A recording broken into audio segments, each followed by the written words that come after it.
So people ask us all the time, do you guys do the Webster technique? It is very shared in circles that you should see a doctor that does the Webster technique. So what is it? So in our office, we adjust using the Gunstead technique. And so we analyze your spine and we clear it.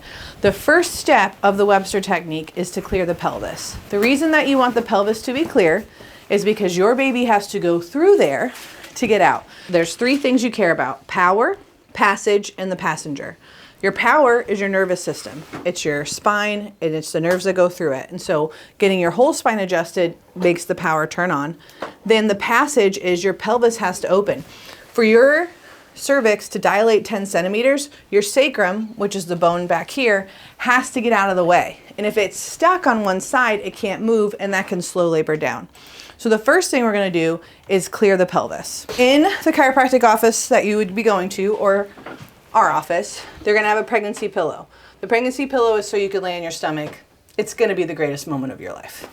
Right now, he's going to just make sure that my pelvis is aligned with a gentle adjustment. There's no pressure on my baby or the belly because, one, we have this pillow, and in our office, we have a table that breaks away so that there's room for the belly.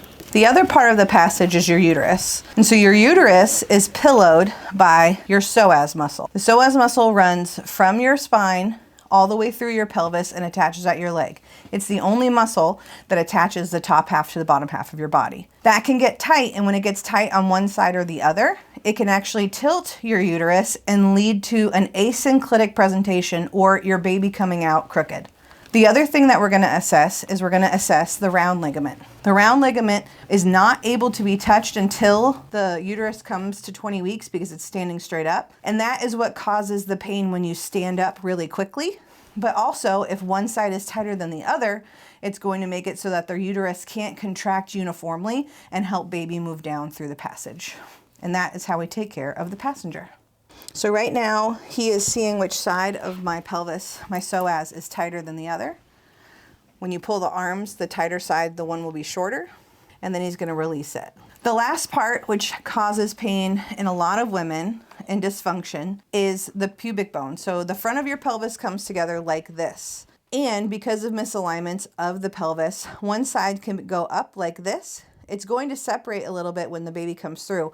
But if one is like this, it can cause so much discomfort. They call it SPD, or symphysis pubis dysfunction. And women can't walk. They can't put their underwear on. It is debilitating. And so we will assess the difference between the pubic bone and gently move it back down so that it's out back into alignment. And that usually resolves most of the discomfort for the woman as she progresses through a pregnancy. What are you assessing for, Dr. Vin? I am assessing for tightness and through equality of movement. So as I'm rotating the belly side to side, I'm looking to see if it moves evenly. So when I come to this side, the belly moves great. And so that's assessing for the round ligament on the left side. And when I go the opposite way, when I go counterclockwise, it's assessing for the round ligament on the right side, and it moves much less there. So it moves a lot here really well, and then here it doesn't move so much. So I'm going to track down the tension of the ligament, and I'm going to release it along the entirety of its length, and then I'll recheck to make sure that the belly is moving equally, both clockwise and counterclockwise. I am currently 33 weeks pregnant. So if you're 20 weeks pregnant, he's going to be much lower. We cannot do any of the ligament work until 20 weeks because the uterus hasn't presented itself. Chiropractic care should start as soon as you're pregnant. We always work on the power and on the pelvis until then. And then once we can assess the ligaments and the psoas, we can release those 20 weeks and after. And the next thing I'll check for is the pubic bone to see which side is higher, if there's a side that's higher.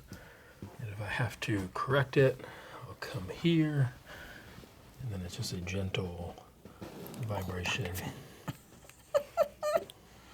Looks like I need it. It's a gentle vibration. So that's what you can expect for a Webster appointment.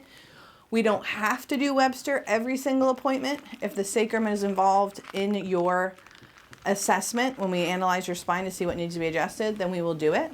There are times that we leave it alone because it's doing so great. Oftentimes, if somebody has started labor or they're in early labor and it's not progressing, they'll come in, We'll assess this, we'll free everything up, and then it's showtime. So, thanks for watching.